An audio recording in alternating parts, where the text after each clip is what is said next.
Programa Diálogo com Edmo Bernardes. Apoio Unimed. Cuidar de você, esse é o plano. E Balões Pique Pique. É de Ribeirão e tem 40 anos.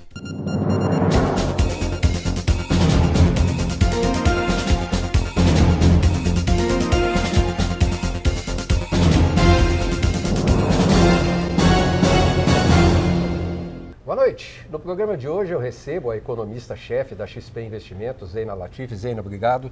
Mais uma vez bater um papo com a gente, tentar clarear um pouquinho as nossas economias. É um prazer. Zeina, taxa de juros caindo. Me pareceu essa última queda um pouco negociada e proposital, em função do dia que ela aconteceu, em função do 0,75. O que você percebeu dessa queda abrupta aí de 0,75? Olha, ela já estava programada, né? O Banco Central vinha num ritmo de corte de 1 ponto percentual a cada reunião, dado que já cortou bastante, a gente estava com a Selic a 14,25, daí foi para 8,25. Aí o Banco Central já sinalizou, olha, na reunião de outubro, faz sentido a gente tirar um pouco o pé do acelerador e fazer só 0,75. Então ela já estava bastante telegrafada, ela já estava bastante sinalizada, não houve surpresa na decisão. O Banco Central sinalizou que talvez na decisão de dezembro ele faça um pouco menos, 0,50, porque já estamos chegando de fato ao fim deste ciclo de relaxamento monetário. É natural que o Banco Central tire o pé do acelerador nessa aterrissagem aí. Você acha que cabe hoje, apesar desses 7,5%, você acha que caberia menos? Olha, não. Não. Bobear caberia mais. O que acontece? Nós tivemos uma arrumação na política econômica do país, que ainda está em curso, tem coisas que precisam ser feitas, tem coisas que vão ser para o próximo presidente, mas temos já uma arrumação importante. E ela que explica a queda da inflação. É ela. Se a gente não tivesse feito essa arrumação na política econômica e dado um norte para um ajuste fiscal, a inflação estaria ainda muito ruim. Claro que teve super safra, teve o bom comportamento da taxa de câmbio que ajudou nessa tarefa do Banco Central. Sim, mas é aquela coisa, a sorte sozinha ela não vai ajudar. O que você chama de arrumação, Zeina, que aconteceu uma arrumação? Olha, a coisa principal é o seguinte, a gente estava ali... Desoneração ou reoneração? Não, o que aconteceu é uma coisa mais ampla, mas é o livro-texto. A gente estava fugindo do livro-texto, a gente ficava achando que a gente era um país diferente, que não ia ter problema de inflação se fizesse muito estímulo fiscal. Então, a gente fugiu do livro-texto, a gente fugiu do que era a recomendação de política econômica da gestão Dilma. Exatamente, a gente rasgou o manual, né? E aí sofreu as consequências. Do que eu estou falando? Quando a gente teve, e aí o principal foi a questão, né, foi a gestão da política fiscal, quando a gente pensa no ambiente macroeconômico. Você sai gastando sem cuidado com o recurso público, sem cuidado com manter as contas equilibradas, daí a dívida pública começa a subir. Num país que já tem taxa de juros tão elevada, por causa da questão fiscal, você vai lá e agrava o problema. E aí, quando isso acontece, invariavelmente a inflação vem. Aliás, o nosso histórico inflacionário no Brasil está muito associado, está intimamente associado à má gestão de política fiscal, à inflação. A inflação alta que historicamente a gente viveu no Brasil está intimamente ligada à má gestão da política fiscal. Estávamos num caminho de ajuste, a Dilma tirou o país dessa trilha de ajuste, ficou impossível para o Banco Central controlar a inflação. Então, agora que a gente tem de novo essa meta, o rombo fiscal é enorme, né? Mas a gente enxerga pelo menos uma agenda de ajuste e hoje com mais transparência nas contas públicas, não tem pedalada, não tem contabilidade criativa. Tudo isso foi essencial, essa confiança na política econômica, junto com o trabalho do Banco Central, foi essencial para trazer a inflação para baixo. Então, de novo, a sorte, que é a super safra, a taxa de câmbio, ajudou nessa travessia? Claro que ajudou, mas ela sozinha não teria feito isso. A gente ia ter uma queda transitória da inflação em função desses elementos, mas em seguida ia subir de novo. Vamos lembrar que ali no início de 2016, qual que era o humor dos mercados, qual que era assim, olha, a gente vai ter uma espiral inflacionária no país, né? Porque você tem um desarranjo nas contas públicas sem perspectiva de arrumação, sem uma agenda de reformas. O ministro da Fazenda falava sozinho que precisava fazer reforma da Previdência, que precisava fazer uma regra para controlar os gastos públicos, mas falava sozinho, não tinha apoio dentro do governo. Então, a queda da inflação é que permite, obviamente, esses cortes da taxa de juros. Bom, temos ainda muita ociosidade na economia, taxa de desemprego enorme, muitas máquinas paradas nas fábricas, tem muita ociosidade, não tem pressões inflacionárias que preocupem. Pelo contrário, a gente está com a taxa de inflação ali em torno de 3%, né? Coisa que a gente nunca imaginou que fosse acontecer tão rapidamente.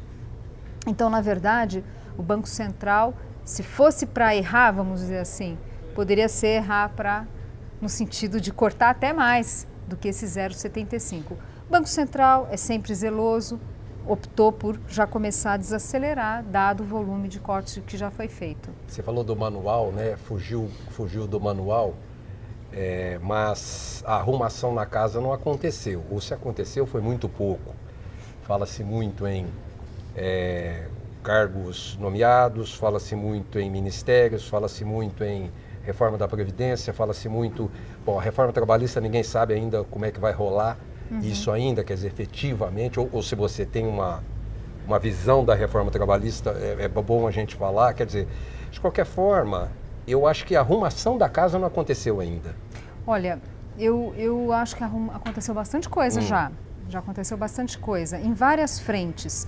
Então, primeiro que a gente tem, como eu falei, um time econômico que está ali, tem uma reforma, tem reformas ali silenciosas, que não são coisas ali do dia a dia das pessoas, mas são medidas muito importantes para que a gente não volte a ter os problemas que a gente teve nos últimos anos. Não se mente mais para o mercado, isso é fato. Isso.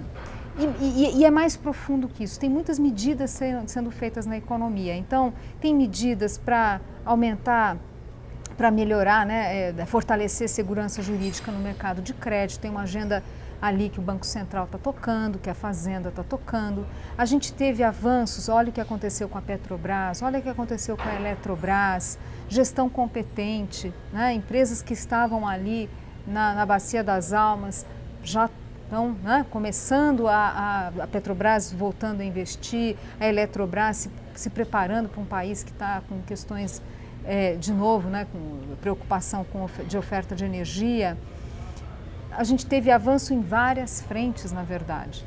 Nós tivemos medidas muito importantes sendo aprovadas pelo Congresso e até algumas delas, aquilo que o Congresso aprovou foi até melhorado em relação ao que o Executivo mandou. Está todo mundo com bronca dos políticos, mas muito trabalho tem sido feito. Acho que é importante colocar, se a gente ficar muito refratário, assim, se a gente ficar o tempo todo olhando as coisas e misturando com esse caos, com esse clima de insatisfação, que é razoável mesmo que exista, mas enfim, tem hora que tem que ter um pouco de sangue frio, olhar, não, vamos olhar o que foi aprovado. A terceirização foi importante, a reforma trabalhista foi importante. Felizmente, apesar dos riscos de judicialização, enfim, a sinalização, por exemplo, do presidente do Tribunal do Trabalho no sentido de não, a lei vai ser cumprida. Então tem, né, lei trabalhista é importante, pode dar mais flexibilidade no mercado de trabalho. Aqui vale a pena colocar o seguinte, o mercado de trabalho no Brasil, a legislação, ela cria uma rigidez muito grande no mercado de trabalho, rigidez no sentido de flexibilidade para negociar jornada e salários. E isso foi uma coisa que agravou a crise. Eu vou chamar o nosso primeiro intervalo, daqui a pouquinho estamos de volta, eu vou voltar daí, tá? Até já.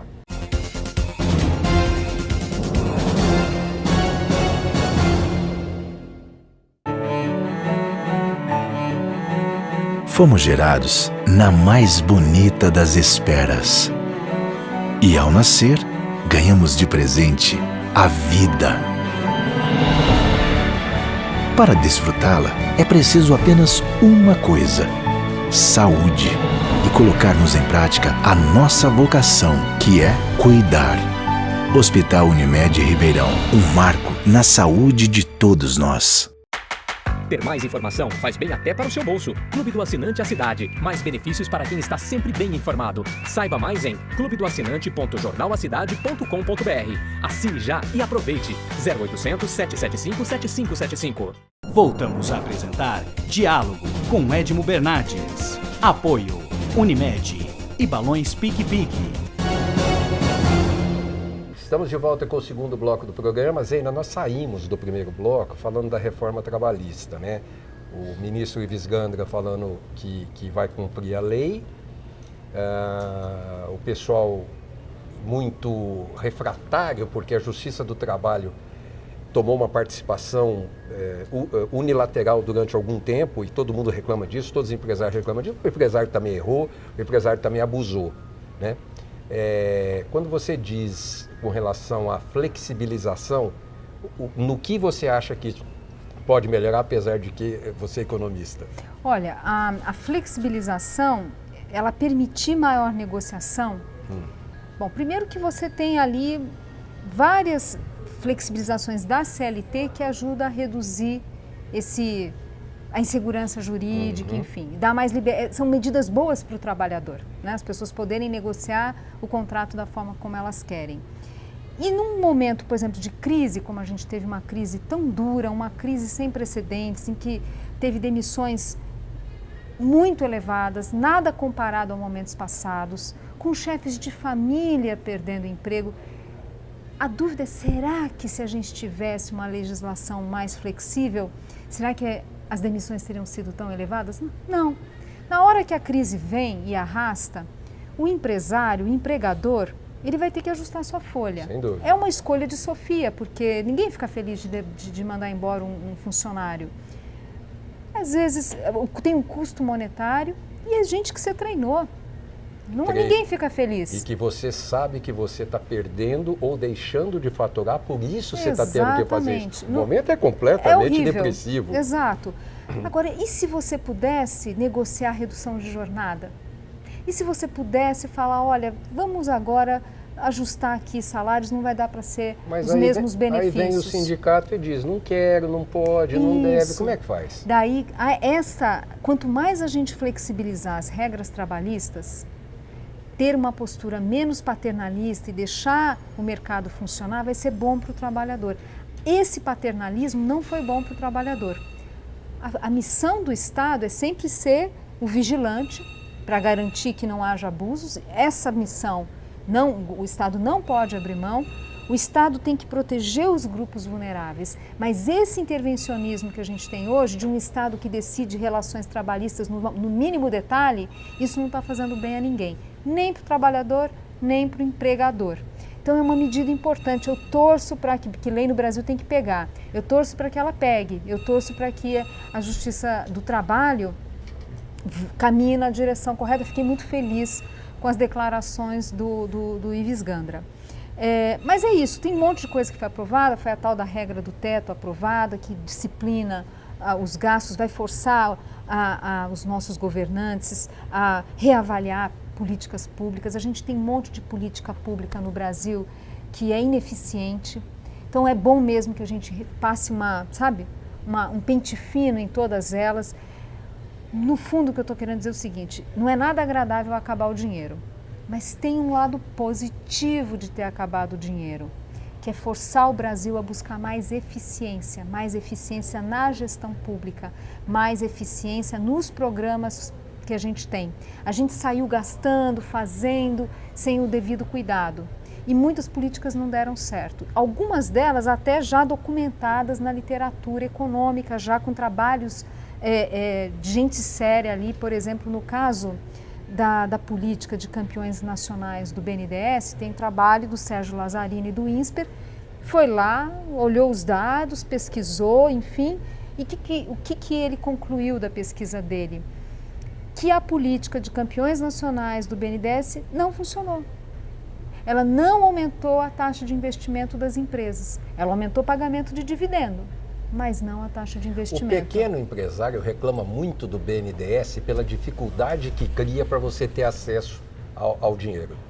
Olha, Vamos lá, o BNDES, ele tem duas linhas, que hoje em dia é mais ou menos metade da carteira, cada uma.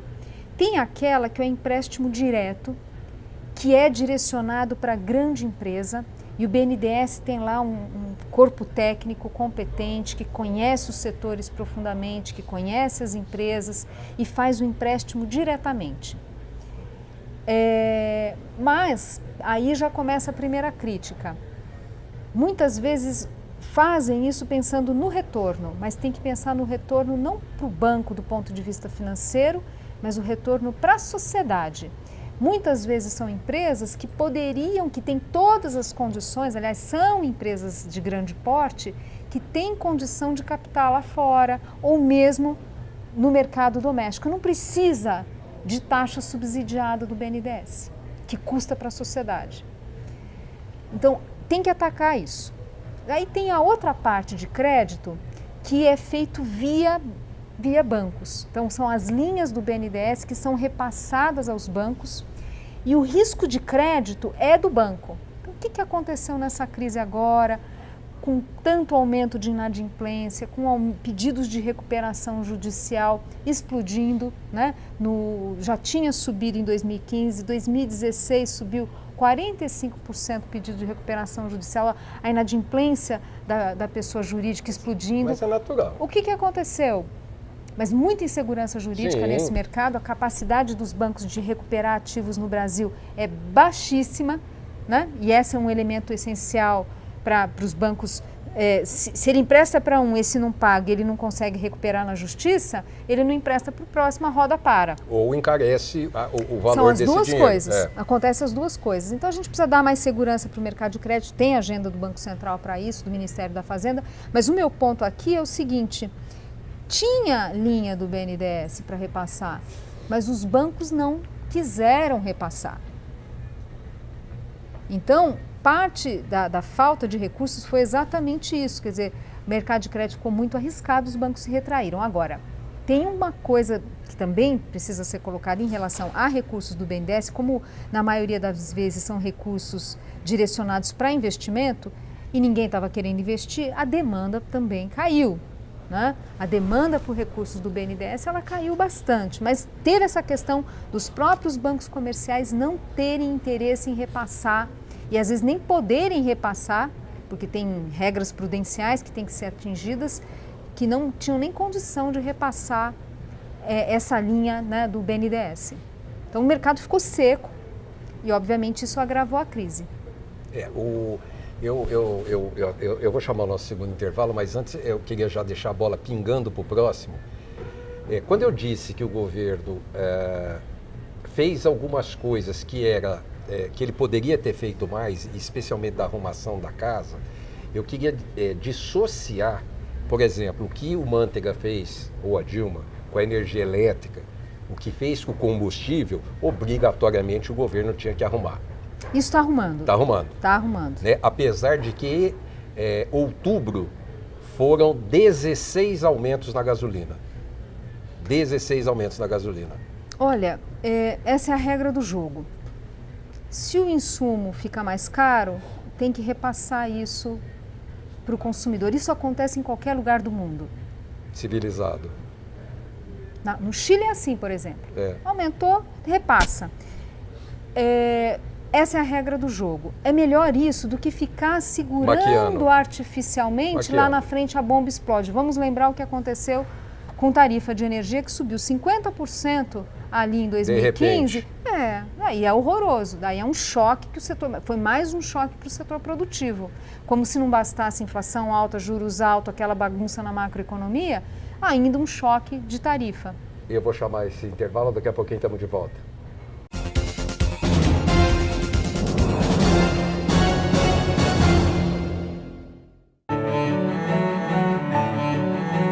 Fomos gerados na mais bonita das esperas.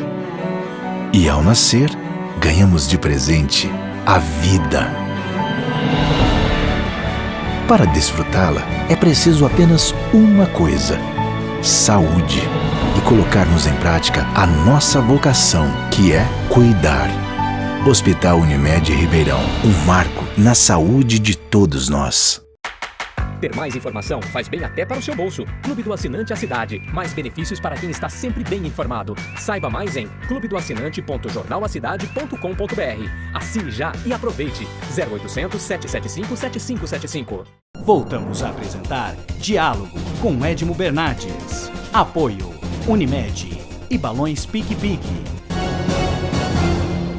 Estamos de volta com o terceiro e último bloco do programa. Por isso que eu queria dissociar, porque senão fica parecendo que eu acho que a reforma trabalhista e outros avanços foram muito importantes. Mas nós estamos chegando num ponto de desgaste do governo que vai comprometer, já estão falando aí em reforma urgente de ministérios para tentar dar uma arrumada na base do governo, mas vai comprometer, já comprometeu, por exemplo, algumas coisas que o governo aprovou como refis, que não era para ser como foi, e outras coisas, a reforma da Previdência que está se desenhando, né? Enfim, parece que não vai sair do jeito que a gente quer. Uhum. Olha, tem pontos importantes aqui. Você tem razão, o governo precisou ceder em pontos que são importantes. Difícil a gente separar daquilo que se cedeu, aquilo que tinha mesmo que ceder, que faz parte do jogo, faz parte da democracia. O Congresso está lá para avaliar, para sancionar, para aprovar ou não medidas que o Executivo manda. O Congresso, gostando ou não dele, tem que cumprir o seu papel. Tem hora que tem que negociar. Por exemplo, a reforma da Previdência, o governo mandou a primeira proposta, depois o relator, o Arthur Maia, deputado Arthur Maia, foi lá, negociou, flexibilizou, tinha choradeira daqui, ajusta daqui. É isso, o Congresso, o papel deles é esse. O papel da política é esse. É esse o papel. Né? Essa é uma prerrogativa do Congresso, eleito pela sociedade, né? Então é esse o papel. Às vezes até as medidas saem melhor do que entraram. A regra do teto foi assim, a lei trabalhista também foi assim, a reforma trabalhista foi assim, saiu melhor do que entrou. Então, não dá para a gente pegar todas as coisas que o governo cedeu e colocar na conta de, olha, está cedendo porque é um governo fraco que precisa se manter. Tem coisa que é isso mesmo, tem que ceder mesmo porque é o jogo ali, faz parte do jogo democrático. Então, é difícil a gente separar que é uma coisa ou outra. Agora, é um presidente que ficou enfraquecido com essas denúncias? É. Mas aqui, a provocação que eu gostaria de fazer é o seguinte: eu acho que as instituições têm que cumprir o seu papel e as instituições também não podem rasgar manual. E a pergunta que eu faço é o seguinte: o Ministério Público tinha que cumprir o seu papel, perfeito. Você tem que investigar, você tem que fazer seu papel, tem que fazer. Não há questionamento em relação a isso. O judiciário também, né? Agora, a dúvida que eu fico é o seguinte, pensando no timing dessa confusão toda, num momento difícil para o Brasil, será que se o Procurador da República tivesse seguido as etapas todas, feito perícia no áudio, feito todas as etapas que tinha que fazer, teria dado tempo, a reforma da Previdência teria sido aprovada. O que eu estou querendo dizer é que eu acho que precisa ter muito zelo na condução dessas questões, fazer de forma que não seja precipitada, assodada. Depois teve todo aquele desgaste das gravações do JBS que vieram depois, que se tivesse feito perícia lá atrás, né? A Procuradoria já teria, o PGR já teria detectado que tinha problemas. Então, ter feito assodado fez mal ao país duplamente. Primeiro que a gente passou uma vergonha, né? De todo esse processo da leniência, né? do acordo da JBS, a imagem do país assim, não ficou muito boa, né? E, ao mesmo tempo, prejudicou a agenda econômica, né? Eu tenho uma visão assim, eu acho que tinha que ter tido mais cuidado, mais zelo. Nós estamos num momento importante do país, que reformas são necessárias. Quanto mais fizer agora, mais o próximo vai poder pegar o bastão e seguir para outras questões que são urgentes. E é disso que eu tenho medo, particularmente, porque quando você vê no Congresso Nacional discursos da atual oposição, que ontem era a situação, a economia está uma porcaria, o governo é corrupto, o governo quer esconder, esconder as coisas da justiça. É o mesmo discurso ao inverso. Esse eu tenho medo, porque essa oposição sabe fazer oposição. Olha, um país precisa ter boa oposição. Sempre. Sempre. Então, acho que tem um processo de amadurecimento, eu acho, de todos. Eu vejo amadurecimento na esquerda também, né? Eu vejo esse movimento. Por exemplo, algumas semanas atrás, a senadora Gleisi Hoffmann deu uma entrevista. A senadora não negou a necessidade de reforma da Previdência. E ela, no papel de uma pessoa que está na oposição, falou, olha, vai ter que fazer uma reforma? Vai, mas eu não concordo com essa proposta. Isso é um amadurecimento de todos, né? Claro que a oposição está no seu papel agora de também criticar, enfim. O que eu torço, né, pelo país é que seja de fato uma oposição responsável, né? Não pode ter bravata, não pode ter desonestidade intelectual, vamos dizer assim. É muito importante que a crítica seja feita. Isso é saudável para o país que tem oposição atuante. O que eu torço é que esse amadurecimento leve a ter uma oposição mais responsável. Eu vou te pedir em 2 minutos, rapidamente, para você sintetizar. Mudou a regra da poupança agora. Só para você sintetizar em 2 minutos para o telespectador.